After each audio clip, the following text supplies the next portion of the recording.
Welcome to the Hockey Huddle, the ultimate podcast for hockey fans by hockey fans, where we break down the latest on and off ice from power plays to game-changing trades. Whether you're a diehard fan or new to the sport, we've got all the action, analysis, and hot takes you'll need to stay in the game. We'll bring you exclusive interviews with other fans, weekly breakdowns, and everything you need to know from the NHL and beyond. So lace up your skates, grab your stick, and let's drop the puck on today's episode of the Hockey Huddle.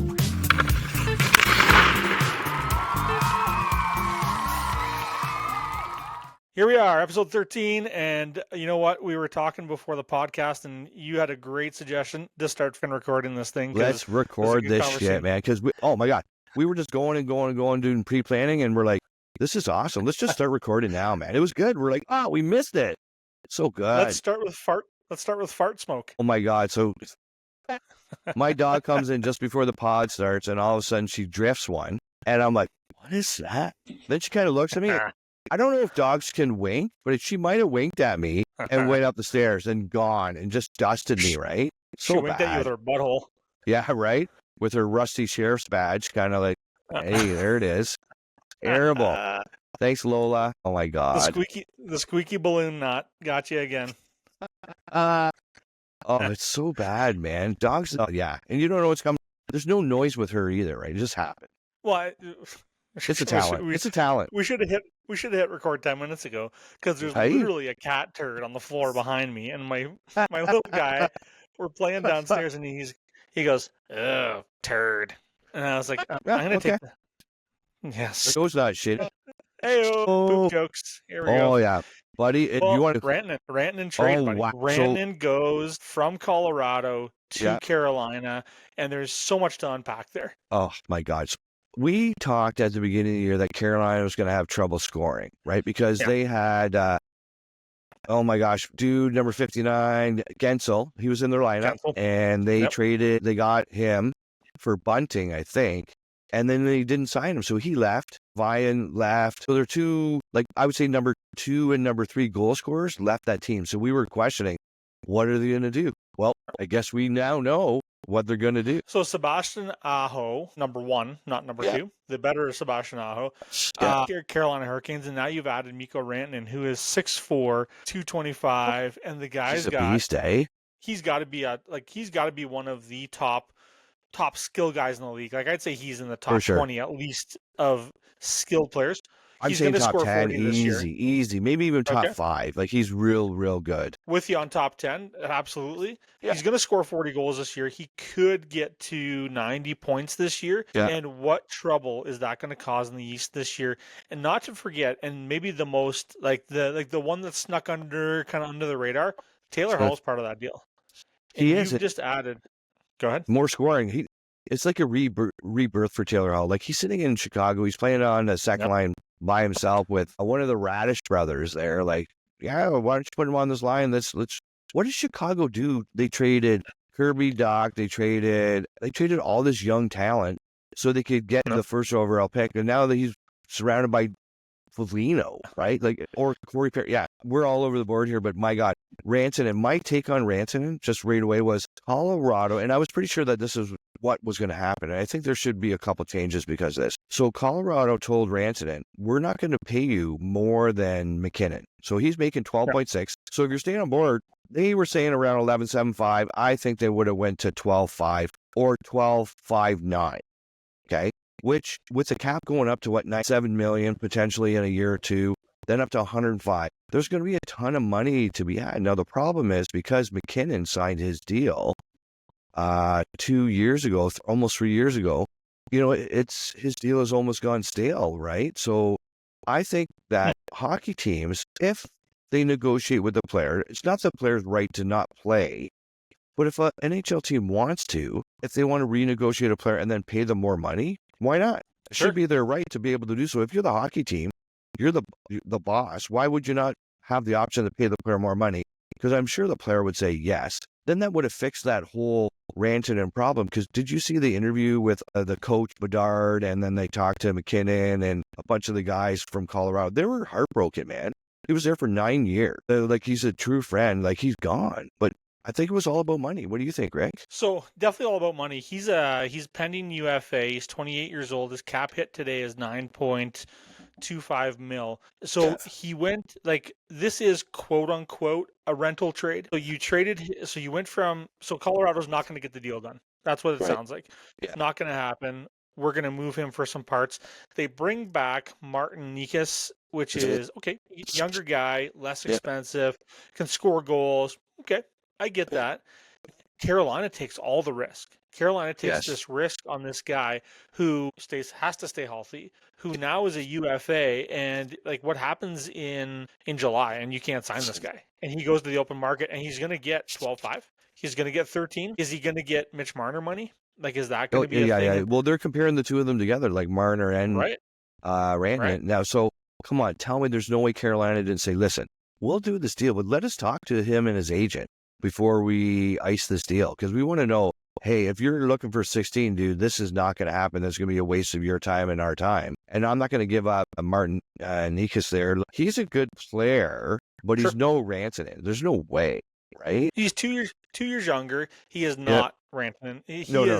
Not at all. He's not even like I wouldn't even say like he's not even the poor man's Mikko Rantanen.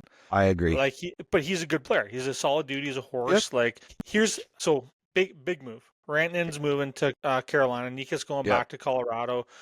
You've got Taylor Hall in the deal. There's an exchange of a couple thirds and some depth. So and then Chicago owns 50% of the salary on Taylor Hall. I think that's 50. It's 50% retention on the Hall. Yeah, for sure. Here's the rumor. Okay. This deal almost got done with Rantanen and Vancouver. Ooh, that would have been sweet.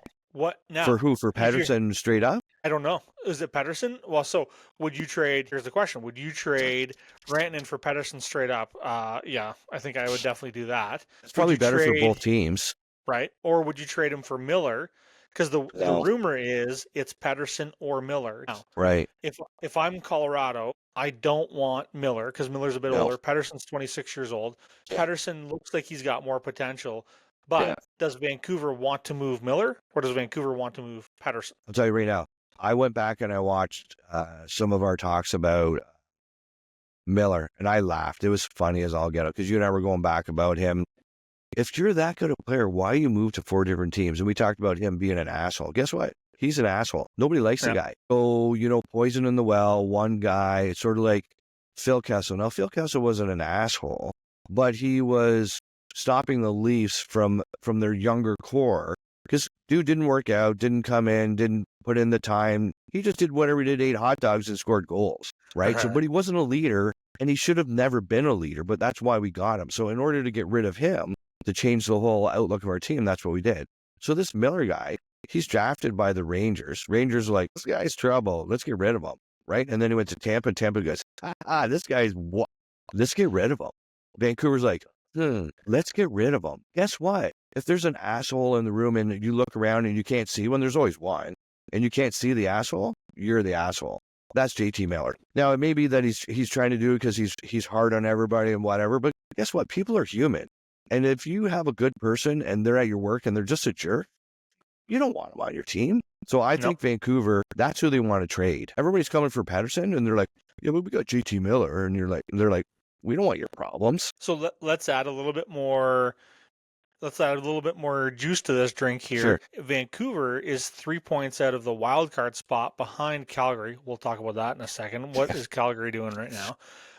3 points out of the wild card. So are you now a seller? Are you selling some parts now as the Vancouver Canucks because you're on the bubble, and do you say, hey, maybe we just need to shut this thing down. Let's work for a better pick. Let's hit reset. Yeah. Let's look at, can I sell Pettersson? Can I sell Hronek? Yeah. Can I sell Miller? Who's going to stay? Hughes is going to stay. Boeser's going to stay. Yeah. Can I sell off and get some parts? Well, they should, because Jason Bakula, he was talking about the team. He was watching the team in warm-up, and they were playing against LA. And he goes, they look terrible. They were not in the warm-up. They say you play how you practice. These guys weren't on. He goes, they didn't look like a professional hockey team. They didn't want to be there. And he watched them throughout. And he's like, these guys look terrible. Like throughout. They don't want to, nobody wants to even be there. So, and if Tocchet can't control that room. And Rick Tocchet can control any room. He was talking about Tocchet having an option next year. Tocchet's like, I don't want to be here if this is the way you're going to handle the team. Get rid of this guy, JT Miller. Nobody wants him. I heard that Nikas was actually going to go to Vancouver, actually, for Pettersson or Miller before this happened as well. So there's a lot of stuff swirling out there in the market before that actually came to fruition. But I'm telling you, Vancouver's trying to push out JT Miller. Nobody wants him. Nobody wants him. What's the price for him? So Vancouver wants to either move one of the two, likely Miller. What's the price for Miller, and who's going to buy? Who's a trade partner for you? Especially when you look at the cap. Like, there's a lot of teams that are pretty tight in the cap. I can think of a team that's got some space. Is this a deal you can make? I don't know. But what's he at 9.25 million too? He's around there as well. Miller, I'll check real quick here. And he just signed like 2 years ago. They re-upped him too, right? So they re-upped him, and then Pettersson. I mean, you know what? Vancouver is not going to win the cup. Oh, as much as last year they were saying they had a chance because Demko was on fire, and they took Edmonton, pushed them to the brink. Not last year, but the year before. You know what? They're not the team, man. They're not going to do it. So they should trade him off. So how much does he make? So he's 31 years old. His cap hit, so he's in year 2 of 7. Cap hits $8 million. Yeah. See, not a friendly cap hit, but also not terrible. Like, there could be value in that for a team. So there's teams out there that definitely can take on $8 million or whatever, whatever that cap hit is. Do you want to destroy your room? Like, this guy's going to destroy the room. They talk about players wanting to play together and bond and stuff like that. This guy's a destroyer of rooms, man, based on what I see. It's like, what is going on? Is he a destroyer of soft rooms, or is he a destroyer? Like, is there a team that's got a great room that works him into the lineup and says, listen, you either smarten up or you're going to be sitting in the press box? Who are you thinking? Who do you think? I'm thinking of a couple of teams. So is Ottawa one of those teams? Ottawa's in the bubble. They're on the outside looking in. He makes their team way better. Like, he gives them that second line again. They've got the cap space. They could move some young pieces. Is that, Ottawa's feeling, like, hey, we could maybe make a run with this guy. Ottawa and Vancouver are kind of in the same spot, and you take him out of a bad room, or is he the cause of a bad room? You put him in a team that's got a good room. You bring something back. I don't know. Like, so you got Tkachuk and Giroux there. They're going to kind of like hold court with JT Miller. Maybe. You think Claude Giroux's taking any of his shit? I doubt for 1 second. Yeah, but then you're locked in for this guy for another 5 years at 31. So that means 37 the last 2 years. Yeah. Who else could take him? Calgary. Calgary could take him. The question is, does he destroy that room? Because I don't know. Yeah, for sure he does. Huberdeau, based on what I see. Huberdeau, right. And Kadri kind of flip-flops. Like, he'd be on Miller's side going, let's bully these guys. You know what I mean? He would go with them, right? That's what I would see. And a lot of young guys in Calgary. But we're kind of switching gears a little bit here. Is Calgary now in a spot who's in a wild card spot, who's a few points ahead of the team behind them? Is Calgary now in a spot to buy players with $18 million of cap space? Are they now in a position where they say they go to the market and say, hey, we're going to make a run with this young team. I'm going to bring in veteran ABC. Now, they probably don't want to own JT Miller for 5 more years at $8 million. Because they've got that goofy Huberdeau contract who's making 11. Yeah. Like, there's already one bad contract in that, or maybe 2 if you consider Kadri. Do you want to do that? Or is it a JT Miller for Jonathan Huberdeau trade? Or is it a Kadri for, again, that might not be a bad idea. But then you get younger because Kadri's 34 or 57. I forget how old Kadri is. 57, I think you're right. But I don't think dog years yet. But I don't think that they get better if they trade 1 for 1, right? They're just going to get. No. They need to add. So it would be almost like, hey, Chicago, you want to take half this salary or 25% of the salary? We'll give you another 3rd round pick, 25% for 5 years, right? And then it may be doable, but I still think he's a destroyer of rooms, bud, because he destroyed the Rangers, and they had a tough room and a great room forever. Tampa Bay, tell me Tampa Bay didn't have a great room with Stamkos and with Edman and with all those guys that they had down there at the time. Let me throw one more out there. So I'm trying to think of what team needs JT Miller. So who needs a second-line center? Or he could play the wing because he can play all over the ice. Yeah. So let me throw some juicy rumor out there. What about New Jersey? Jersey has so many forwards, right? I look at them. Unfortunately, what happened to Markstrom, it's an upgrade because they picked up Meyer. Have you heard of anything of him? He's not really doing too much at all, right? Timo Meyer? No. Yeah, he's doing like nothing in Jersey. Like he kind of disappeared. He was the guy in Hischier Hughes show, right? Like those yeah. are the two guys that are kind of driving that. But again, so does Timo Meyer play better with JT Miller? Like, is that the two that you can kind of get something going? Is Jack Hughes running that room? Is Hischier running that room? Like, who's the big voice and kind of keeping things in control? And does he poison the well? Right. So that's. I thought you were going to bring out the big T word there. I don't know. So I heard Toronto's talking to Jonathan Toews. Yeah, but like he's a third line kind of afterthought. It hasn't played in 2 years. He'd have to come on board. Captain of 3 Stanley Cup teams. International hockey player, and apparently he's sorted his shit out, so he's ready to go. And maybe one of the best two-way centermen. And I think so. Here's why I thought Toews would be great with Toronto. He would instantly take pressure off Austin Matthews, who is quite possibly the only two-way center on that team, or the only two-way player other than like Matthew Nyes. Yeah, I gotcha. Well, Marner, I would say, is a two-way, but not a center. But yeah. Not a center, and Nyes obviously is a winger. You're right. Marner's an amazing defender, by the way. Can we take 10 seconds and talk about how amazing this guy is? Like, go. He's having the year. He's having he's having a year in the right year. The defense on this guy, his penalty kill, his smarts, the way he's positioned, this guy intercepts pucks when his back's turned. Like, how do you? Like, this guy is a magician. I don't know. He's a magician. He for sure he is. It's ridiculous how good he is. Like. I told you when we talked about it, the only thing that he needs to improve on is his mustache, right? Dude needs to get a mustache, talk to Austin Matthews, maybe some growth hormone, whatever, kind of get in there. Maybe black magic markers are inexpensive. He's making just shy of 11 mil. Just draw it in, man. Come on. Well, he did get his Range Rover stolen, so he might be still paying for that. I don't know. Don't know what the financial situation. What's the stuff that on the eyelashes? Mascara. That's mascara, on the mustache, and there you go. Yeah. You're right. He's great. He is great. He's weird he's how wonderful. that happened. Every conversation. Here we go. Oh my God, seriously. Where did we start? We started with Rantanen, right? Rantanen, and so I asked the question, or has the price been set for JT Miller or Elias Pettersson? So is the price set? If you were the Leafs, let's just talk because we love the Leafs. Yep. What would you trade to get JT Miller? And what do you think that Vancouver would take for JT Miller? What does Vancouver need? Vancouver needs a goalie. Because Thatcher Demko is not Thatcher Demko anymore. Suspect. So they need a goalie. They need youth. So they don't have a ton of youth depth. They've got one defenseman in Hronek, one guy. So they need Hughes, a defenseman. Obviously. Quinn Hughes obviously is, and he is by far the best player on their team. For sure. Far the best player. Yeah, so he's their team.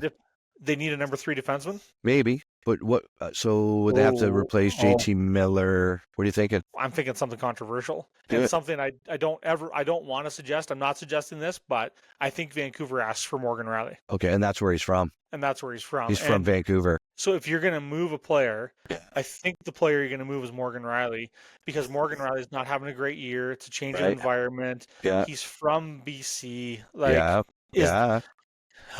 for 8. 8 for 8. Right, because Morgan Rielly's really close to the 8, right? Yeah, you want me to check? And they're about the same age. He's getting 7.5 or 8 million. He's pretty close. He's in that area. Probably has another 5 years left on his deal, just like JT Miller. And I think with Tavares and Matthews in that room, 7.5. You go 7.5 for 8. 7.5 until 2030. Okay, so another 5 years. So I'm telling you, it's the length lines up too. And how old is Morgan? He is 30. Okay. So similar age, similar contract. Yeah. But do you want JT Miller in Toronto? And what happened? If you could choose JT, I was going to say what happens to us in the playoffs? Right. The best scoring team in all the land can't score, and right. So you get JT Miller, who is like a Sam Bennett, any one of the Tkachuk brothers. He's a total jerk. Yeah. As long as you can contain him and he doesn't poison the well, our guys are like 26, 27, 28. Nylander's going to look at this guy and go, whatever. You're going to come over here, right? Because you're going to push my buttons. He's going to go, whatever, dude. I got more goals this year than you got. Than you can even think. I had more breakaways than you have goals. Yeah. That's right. Yeah. That's not a bad idea, buddy. So, man, I don't know. I don't know if I can, like, I don't want him to poison the well either. Like, I would hate to see that happen. And is it another John Tavares experiment where, hey, JT's been amazing this year and love what he's bringing to the team, but is that the same experiment with now JT Miller where you're bringing in a guy who's, maybe he's on the back nine, still has a lot of good hockey to play, but he's going to come in and, you're going to pay him $8 million, take up a lot of that cap, and you don't have space to bring in youth, or you're giving away draft picks, or, man, I don't know. Not if we make the trade, but 8 for 8, buddy. We're in, and we're in the same boat. Would you trade Riley for Miller straight up? That's the question. And so who backfills Riley? Which is also a big question. Miller, you got Myers, like he's playing as good as Riley is right now. To be honest with you, it's like, so sad, but true. Dude, you got your skates. Go out. You got this, right? It's been a while since, but okay, I'll play. Yeah. I'll put the jersey on. Yeah. I might have to wear a goalie jersey, but I'll wear the goalie jersey. Whatever, it works. You'd be better than Riley. Riley's just playing terrible. He's in a bad spot. I don't know. The kids, like you said, the kids keeping him up at night or whatever. So would you risk JT Miller after I just said he's poisoned the well and all that stuff? I'm like, I take him. So tough, right? Good conversation. Would you take JT Miller or would you take Jonathan Toews if you had that choice? So, like, where is that in the scale? Because if it's me, again, you get a much younger player in JT Miller, but you've got way less commitment with Jonathan Toews where you sign him to a 1 or a 2 year. Yeah. I just want to win the cup. So what's going to do that?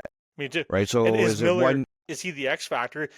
So think of who are like gritty forwards in Toronto. So you've got Matthew Nyes, who's a tough, gritty forward, and who's having a great year, and Max Domi, kind of. Oh, Max Domi is gritty. He went after Tkachuk all night. We'll talk about that Ottawa game after. He didn't back down. He was, how Tkachuk goes in and he's pushing everybody, punching everybody in the back head, stuff like that. Yeah. Domi's going after him. And I'm like, oh my God, Tkachuk. What a baby. He's 6'4", 225, 5'10", soaking wet, 201, Domi. He had to, eat some extra sugar, diabetes, and all this stuff before he went on. And he still would kick the crap out of Tkachuk because he backed down like, come on, man. What is with him and Reeves at the bench? So Reeves and Tkachuk are at the bench, and you can tell Reeves is like, stand up, let's do this, let's go. Don't be this guy hiding behind. And he's trying to sneak in these sucker punches from behind. And I'm like, are you fucking kidding me right now? Stand up like a man, and if you're going to go. Yeah. No, he's nothing but a joke. Shut up, sit the fuck down on the bench, and go get a napkin and cry at the end of the bench. Exactly. Because that's what that guy should do. Before I was saying, he's a goer and stuff like that. As soon as he had the thing, he was going around pushing everybody. My God, the game, they skated into Joseph Wall 3 times, knocked him on his butt, and no call. And the ref's looking at you through the camera, looking at Joseph Wall. He's like, should I call it? Injustice is terrible. And then in that game, too, there was the kneeing goal again. So you and I were talking about the Washington goal. I think it was Steven Lorenz. It goes off his knee, and then he motions his knee towards the net. It goes in. They call no goal. We lose our minds. So tonight, the same thing happened in Ottawa. The Ottawa player goes in, goes off his knee, and you can tell it hits his knee. Then he moves his knee forward after kind of like a reaction. It wasn't like he really tried to knee it in, but he did. And then his leg came forward. Then the puck went in there. And I'm like, well, obviously that's a no goal because that just happened to Toronto. And what? That's a goal? And that was the decider in that game. It's a ball. Buddy, the injustices, like, how is the officiating getting worse this year? And the second question I have is, how is the NHL not now reacting to this? Because if you go in and if you do a Google search on why is the reffing so bad in the NHL this year, or, like, explain some of the reffing, like some of the questions people have, it lights up with YouTube videos, podcast points, all kinds of vlogs. Like, there is so many people calling out and saying there's no accountability for the referees. There's no, like, it looks like the refs aren't getting held to a standard. The injustices, dude, the major injustices, the Calgary game against Buffalo. Oh my God, the missed calls in front of the referee. Same thing with Toronto with the goalie getting run over. I think it was Pospisil gets tripped in front of the referee. Like, he gets a slew foot. The ref's doing this. Yeah, right at the play. Let's it go. And then a hooking call gets called. And I wish I had a stick as an example to show you. So I think one of the Buffalo guys, I'm going to say it's Tage Thompson maybe skating Okay. down the ice, and Sure. Kadri is taking his position. I think it's Kadri, maybe Okay. Kadri, and his stick comes around the front of his body. Ref's Yeah. arm goes up, hooking penalty. The Yeah. stick didn't touch him. Oh my God. There's no clutching, there's no grabbing, there's no stick on this guy. Yeah. 3 calls in a row, and so I'm at the game. Crowd's The going crowd's crazy. losing their minds. They're chanting, "Ref, you suck! Ref, you suck!" Yeah. Probably for a good 3-4 minutes. What happens when the team stops chanting, "Ref, you suck"? They call Yeah. a penalty against Calgary. No And way. it's the refs going back to the fans and saying, "Okay, you want to see how bad we are? Here's another Yeah, call we'll show for you. you." So the Come crowd went off again. on. The crowd goes off again. Now, we've talked about reffing this year. The Yeah. reffing is brutal. There is Oh my no God. equity.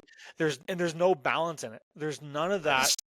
Man, thank God the Dude. linesmen were dropping the puck in this game, or else I'd have more to bitch about. Dude, I saw the Minnesota Calgary game, and all of Oh, a sudden, dude goes after Wolf because I guess something happened in the Minnesota crease where Fleury was in there and Fleury got punched in the face. right in the face. But Fleury's jumping Yeah. right on the guy, punch him right. You know what I mean? Yeah. It wasn't like he tried to injure him. He was just trying to get to get him off his game, right? And Fleury, man, he'll fight, right? And it was so funny. Then dude goes into Wolf and starts punching Wolf. And I didn't see any calls happen. No. I'm like, what is happening? Unbelievable. I'm gonna check Unbelievable. to see if there's any calls in that play. And we could talk about Wolf. I could talk about Wolf all day long. How this dude is not the #1 contender for the Calder Trophy, the Rookie of the Year right now. Yeah. He had a fucking game against Buffalo, man. It Yeah. could have been 5-2 the other way around. He went post to post, full splits to stop this for sure goal. And putting Buffalo ahead 3-2 in the game. And just sticks his glove out and says, "Not today, sir. I will not accept that into my net." And just a beautiful, beautiful save. This kid is unreal. He is something else. He's dynamite. He's dynamite. His save percentage in the past 2 games or something was .957. Come on. This is not the #1. Yeah, he is. Steve Alakette came on the Kippersoff and Bourne show, and he's talking. He goes, this kid is the real deal. He's not that 6'4" goalie. He's a shorter goalie, but his game is amazing. And then Valakette went on, and he's got some really great stats. I want to go onto his site and check some stuff out, but he's talking about, I think he said that he was looking at over the past 5 years, but shots that are clear shots for the goalie from the face-off dot have dropped down 25%. Shots that have dropped from the center, right to the goalie have gone down 23%. From the point, they've dropped down 28%. And then what's happening is the shots are now coming when there's traffic in front of that. They've gone up when the traffic's there. It's gone up 48%. Makes sense. So, and it was crazy. And he was talking about Tampa Bay and how they set up and how they're doing a crisscross pattern across the goalie. And as soon as the guy goes across the goalie, that's when the shot happens. So goalie can't even see the puck, and that's when they're shooting. So I've seen Tampa Bay live on the power play, and they've got a beautiful system, and they move the puck so well. And that crisscross that they have, they've got these lanes that they've picked out in the ice, and they are sharp. Like when you've got Stamkos and Gensel going on this power play, and the couple of pucks moving, and you get Stamkos sitting on the half boards and just smashing the puck, like, come on. I mean, Nashville. Or are you thinking old Tampa Bay? Sorry. I was thinking of old Tampa Bay. Yeah. Jesus. But but Kucherov, you're right in point. Bug here. Kucherov and Point, and who's the other guy that they have in there? I want to say Sorelli.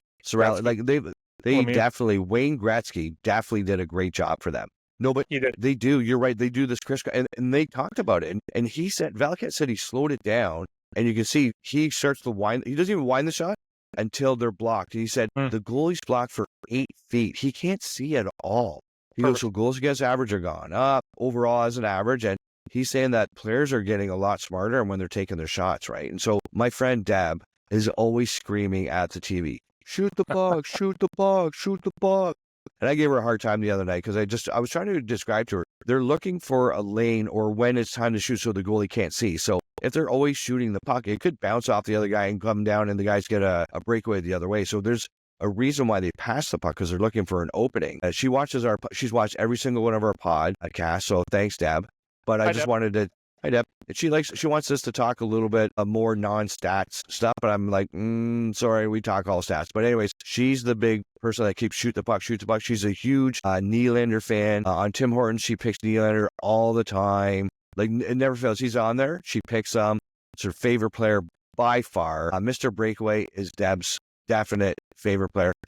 We should do a GoFundMe page because she wants a Nylander jersey, and she's really stepping up. My sister and Deb are two peas in the pod. My sister Kelsey loves Willie Nylander. Bought a jersey, like just loves this guy, and that's her guy. I get it. Like it's. I'll tell you about crazy. Like, he's not wearing a tarp. She's like, oh, no tarps, and I'm like, oh, Deb, what's going on? She's like, Nylander's on. I'm like, what? Yeah, and she doesn't even talk. She just loves Nylander. It's crazy. She's like this. Oh yeah. Leave me alone. Yep, leave me alone. So I saw a defense goal against, this was Calgary Buffalo, and we had moved seats in the game, so we were sitting right, like literally right behind the Calgary net. So we're watching the far end of the ice from 15 rows up or wherever we were, and you could see all the players, and you could see, so Uyghur gets the goal, and you could see this convergence of all these players line up in front of the goalie, and Uyghur waits, and just zips this puck into the empty net. And I say empty net, the goalie had no chance, none whatsoever. Didn't even know the puck was in the net till after you feel the net twist or the light goes off. He had no idea. And that is a perfect example of waiting for that lane and having that perspective of him. And you could see him just kind of dragging across the blue line. And he got to that spot, all the stars aligned, bang, off goes the shot, scores a goal, bada boom, bada bing. Yeah.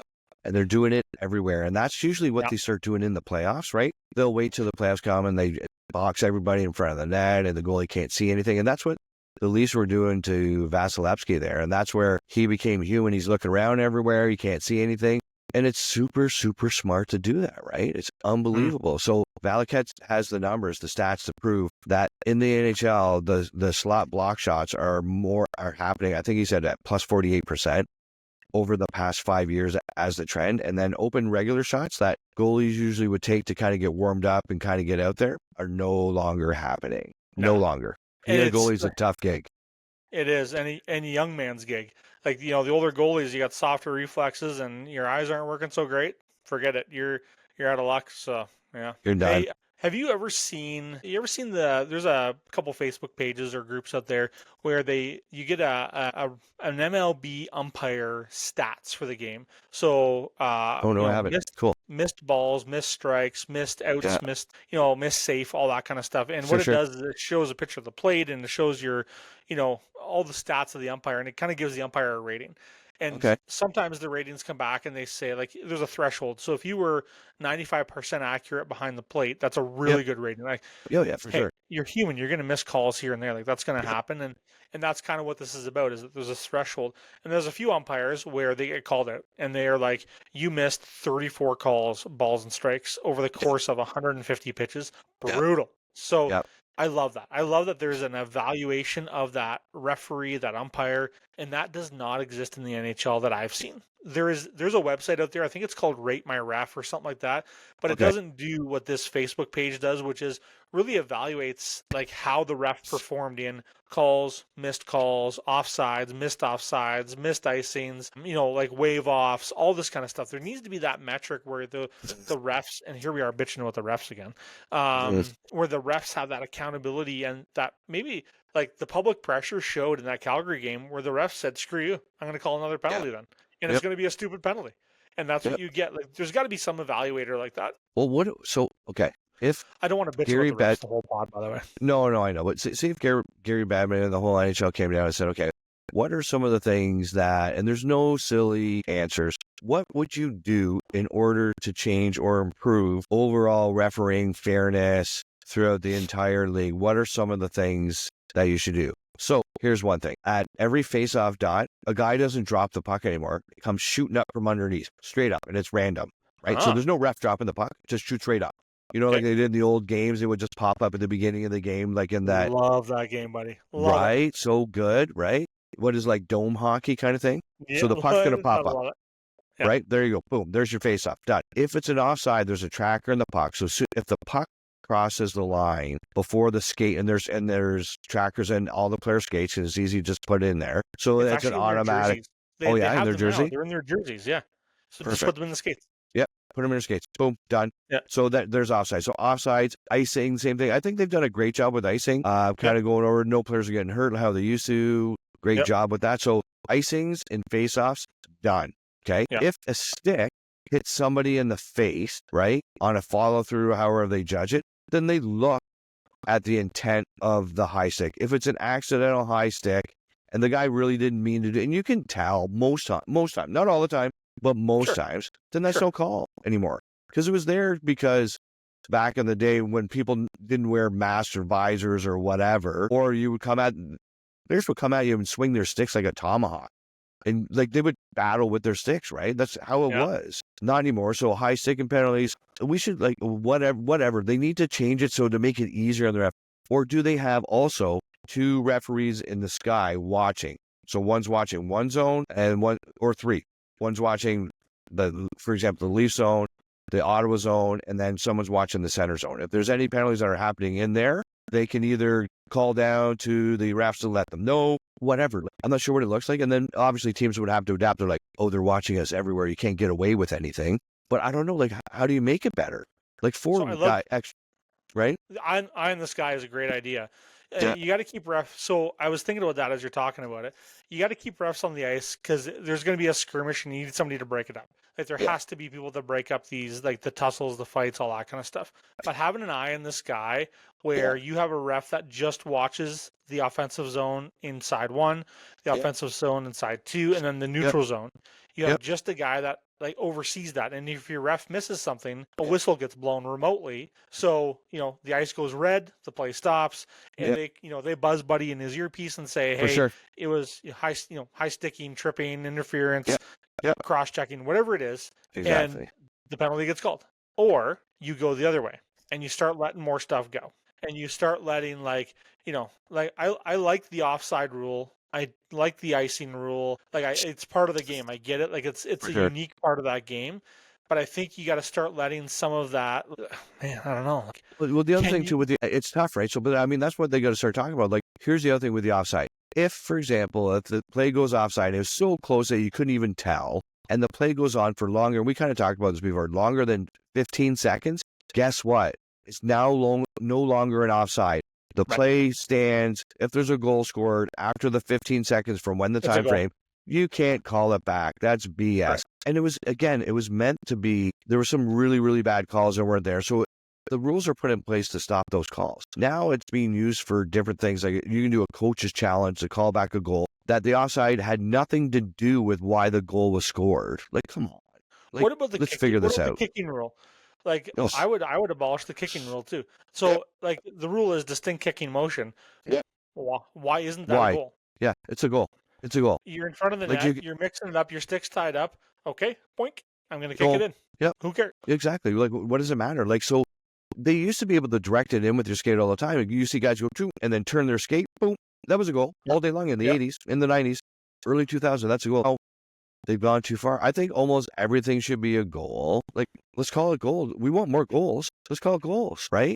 If you're kicking at the goalie and stuff like that, okay, then you're going to get a penalty for intent to injure. Sure. Maybe they call that. But for the most part, most of those distinct kicking motions and whatever, those are all goals, unless it's against your own team. Then that's when we go, whoa, that's not a goal. So here's what I could get behind. If you put your leg in the path of the puck and the puck bounces off your leg anywhere, thigh, knee, shin, foot, and you purposely put it in front of the direction to deflect it in the net, that's a goal. If you're trying to soccer kick it in the net, that's a safety issue, and you could, slice a hand, slice a leg, an Achilles. Then that's no goal. That's no goal. But to put your body in the path of the puck and it deflects into the net.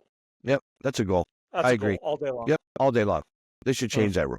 Definitely a goal, right? And then the high sticking rule, my God. I mean, it maybe happens like 6 times a year, but when it happens, it's like, it's so marginal. It's so close, you know what I mean? And the rule is you have to be in control of your stick at all times, no matter what happens. So if I lift your stick and your stick hits another guy, you get a penalty. Yeah. Right. I'm not sure, like that seems incidental. And they got to keep it because someone's going to get two-handed in the top of the head. Yeah. Hello, Donald Brashear. Like something like that's going to happen. I don't know. Like I think like systematically there's rules. I heard Jeff Merrick once. I think he was on a podcast, and he had this crazy. I think he said he would get rid of the blue lines or something like that. And I was like, what? Get rid of the blue lines? And it was a controversial suggestion. But when he explained why he would get rid of the blue lines and that offside, this isn't a thing anymore. So the offside point is the red line, and or you had like a roving blue line, where as the play comes in, the line would come in and you're in your offensive zone. And it had a really unique explanation on how that would change. Like, mind you, I think that changes like the entire nature of the game. What if you did offside sort of like soccer does? Right. That's the offside. There's no blue lines, whatever. I don't know. Wayne Gretzky would never have thrived in that environment because he was always behind the defense. Think of how he lived. Like, he lived his life behind that net, right? Like, yeah. Man, well, maybe what, like, changes the over the red line, though. For example, as soon as the puck comes over the red line, you can be behind the defense or whatever. Then there's no offsides kind of thing. Yeah, what if no offsides at all? And if you want to, you want to park someone up in that area and they're a cherry picker, go ahead. I don't know. I mean, that would totally change. Buffalo Sabres run two guys kind of behind the blue line. Your wingers should be checking your defenseman when you're in the defensive zone, but they're cherry picking. Like, they're beyond the defenseman waiting for that pass. It was I don't know. It seemed kind of like, midget double A style. Yeah. A little gimmicky. Yeah. Well, you should see. So Nylander's got the most breakaways this year, and you can see it. He sees it as soon as our guy has control of the puck. He's gone, and you're like, whoa. And I watched, like, tonight he had 3 or 4 partial breakaways, not all out breakaway, because I think a couple times he was near the end of the shift, but he had almost breakaways, like 4 again tonight. And he's just so talented with when to go, when to break. He's doing amazing. I did want to touch on one thing, because we had another person that watches our podcast, and this person is a huge Montreal Canadiens fan, and we had a bet. Okay. Can I guess who it is? I don't think. Oh, you can. Guy Lafleur. It's Guy Lafleur's brother, Gary. The guy's name is The guy's name is Gary. We'll call him Gary or Jerry. That way nobody will really know. His name's Gary or Jerry. And we had a conversation, and I was like, and if the Leafs lose, I'll come on here and I'll say how great Montreal Canadiens are. And so Toronto's playing Montreal, and it's in the first period. It's 1-0 Montreal, 2-0 Montreal, 3-0. I'm like, oh my gosh, I don't want to say any of this stuff. This is just ridiculous. So I may have prayed to the hockey gods that night. And then the Leafs ended up winning that game 7-3. And I talked to Gary. I was like, Gary Jerry. I'm like, listen here, Gary Jerry. You said that the Montreal Canadiens are better than the Leafs. And sometimes people are delusional. And Gary Jerry is delusional because we beat them 3 and we kicked their butts. You know what I mean? I'm a homer and I like the Maple Leafs, but I'm also a realist. So if there's something that's not right with the team or wrong with the team, or if there's another team out there that's better than my team, I'm going to admit it. But if you can't do that as a fan of another team, and I find Montreal Canadian fans they fall into this group. There's quite a bit of them out there that have problems, whether it be delusional or whatever. This Gary Jerry guy, we beat you 7-3 fair and square, buddy. So you need to come on the pod. And you need to apologize to say how good the Maple Leafs are. And you need to suck it up, buddy. That's what I think needs to happen. So I'll talk to Gary Jerry, and we'll see what he says. He'll probably check it out like most of the Montreal Canadian fans do. But we'll see if we can't get him on here to apologize, to fall on the sword, to say, you're right, Jason and Rick, that the Maple Leafs are much better than those Montreal toilet seats. Love that analogy. And I will always love the fact, and I forget who it was that showed me that, and forever since that day I saw that, they've been the toilet seats to me. Hey, let's, how do you feel about switching off hockey and talking about football for 1 second? Yeah, because, for sure. I'm all about it. It's Saturday. We're recording on a Saturday night. Tomorrow is a couple of pretty significant football games. So you got Washington versus Philadelphia. Yeah. And like Cinderella story, Washington. Oh, yeah, I know what's going to happen. What are they doing against the Eagles? And you got Bills Chiefs again. This is the ninth major playoff matchup, Bills Chiefs. So I watched most of the Tampa Washington game. I watched part of the Washington-Detroit game, and I'm a Minnesota Vikings fan, so I love that Detroit lost. Love, love, love that Detroit's out of the picture. What is going on with the Washington Commanders right now, dude? Holy, they are going, and they looked legit against Detroit, and they're now going to come up against the Eagles, and have they got a chance against the Eagles? Like, I'm telling you they do because I'm a huge Cowboys fan, and both teams are in my division, Washington and Philadelphia. So we played them twice this year each. I watched both of them play. Jalen Hurts is hurting. You know what I mean? He's a good overall quarterback kind of thing. He's kind of come down over the past 2 years. Did you know that the stat with Hurts is that if he passes for over 150 yards, Philadelphia loses? No, the Eagles lose when he passes over 150 yards in a game. Wow. So which just means to me they need to control the ball and they need to run that ball. The other team in that NFC East, the Giants, gave away probably one of the best running backs, Saquon. I'm like, Barkley. Yeah, well, I'm and they're saying Barkley's gonna be the X factor in that game, right? It's either Jaden Daniels, the Commanders quarterback, who's been brilliant this year, or it's going to be Saquon Barkley who steals the show. One of those two guys. Yeah, and I'm telling you, Daniels is going to steal it. Theismann came on, and I heard him on a show for about 25 minutes, and he talked about Jaden Daniels, how nothing affects him, how he's like even-keeled, and the difference maker is Jaden Daniels. And I'm calling it right here. I'm calling it a Washington win. The Washington I would Commanders. Don't love the name. I love the uniform they had before. Not the other team. Anyways, that's another story. Yeah. Another story. But anyways, I think Washington wins. What do you think? I'm rooting for Washington the whole way. I definitely want. So I think there's like a legit chance that they could do this. Eagles are tough to get by. I think I heard some stuff through the year that maybe people thought Eagles were soft and they how'd they finish first and la la la. Yeah. Like, okay. Maybe they're not legit, but they're about to find it. You're about to find out. He just ran everybody in the ground, and that's the big difference maker for sure. Is him. So do you put 7 men in the box like Buffalo did against Baltimore there to slow this guy down? That's the question, right? Is it 7 guys in the box? Like that's and can he get around that? And can the Eagles burn you if you put 7 in the box? That's also the question, right? They can. They can. That's the thing. So you're going to get burnt by. Well, that's the thing. Remember that Hurts, he throws over 150 yards. The Philadelphia's not controlling the game, the running game. So what's going to happen is they're going to lose. So I'm calling a Washington win on that one. So Bills Chiefs, this is a game I'm going to be watching. I'm going to watch every minute of that game. For sure. It is a game I am excited to watch. If you look at how the stats match up, like Bills versus Chiefs, it is so close. And you have got two teams that are, Josh Allen and Patrick Mahomes Allen threw 200 less yards than Mahomes did. James Cook, now here's where they're different. So they're running back. James Cook ran 1,009 yards this year versus Hunt, who ran 728. Receiving yards, you've got Kelsey versus Shakir, 821 versus 823. Field goals made, Bass versus Butker, 24 and 21.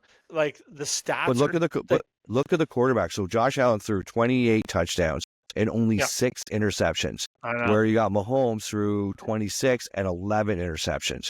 And did you watch the special with, it had Mariota, it had your boy Kirk Cousins in Minnesota, and it had Patrick Mahomes. What up, no? Everybody, he talked to a 2-year-old, he go, what up, no? He talked to the ref, what? Okay, that's what he said to everybody. I'm like, dude, change it up, man. Change it up. I'm calling right now the best quarterback in all of football is Josh Allen. This guy is a beast. He's a tank. He can throw the ball. He's smart. He played with a broken hand. The left hand, mind you, not his throwing hand, but he played with a broken hand for like 10 games a season. Nobody even knew, and then somebody leaked it. Patrick Mahomes starts to lose in the playoffs. He starts to limp. Watch it. Go back and watch footage before, like, oh no, I'm hurt. Like he limps. He's like, this is terrible. We're probably going to lose. I'm going to limp. Dude limps, right? And then all of a sudden he starts to win. Oh my, the limp's gone. So weird. What up? I'm telling you right now. Football magic. Oh, for sure. Football magic. They can let Allen go off. They can let him run. They can let him be the beast that he is. Yeah. Sorry about that. If they let him be the beast he is, and he can get out and just blow through guys, and he can cause a physical like cause physical problems for the teams, Yeah. Buffalo wins that game all day long. But it has to be the Josh Allen that runs through people. It has to be the Josh Allen that rushes the ball. Has to be the option pass. So good. he is so good, and he's got a target in James Cook, in Shakir. He's got a guy who can run the ball in James Cook. They've got a defense. The question is this and Kincaid at his tight end? He's got a lot of guys, a lot of weapons, and it doesn't matter who it is. He gets on the ball.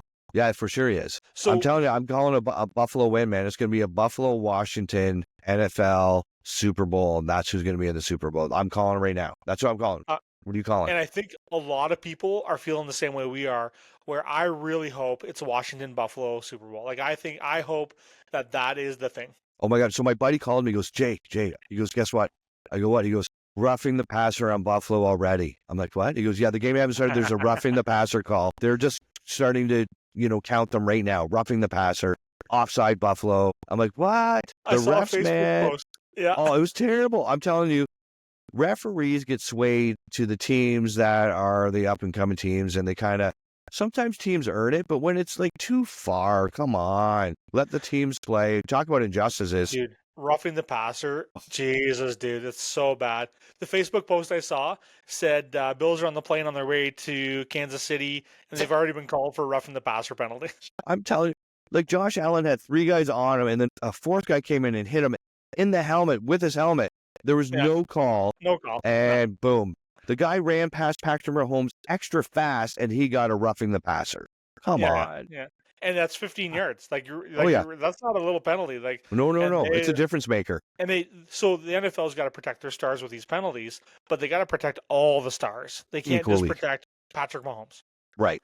Do it especially equally. when he gets soft. Oh, my ankle hurts. I know. Well, I think people may have had enough of our stuff for today, and it might be time to wrap this one up. Go Bills! I hope the Bills win. Bills.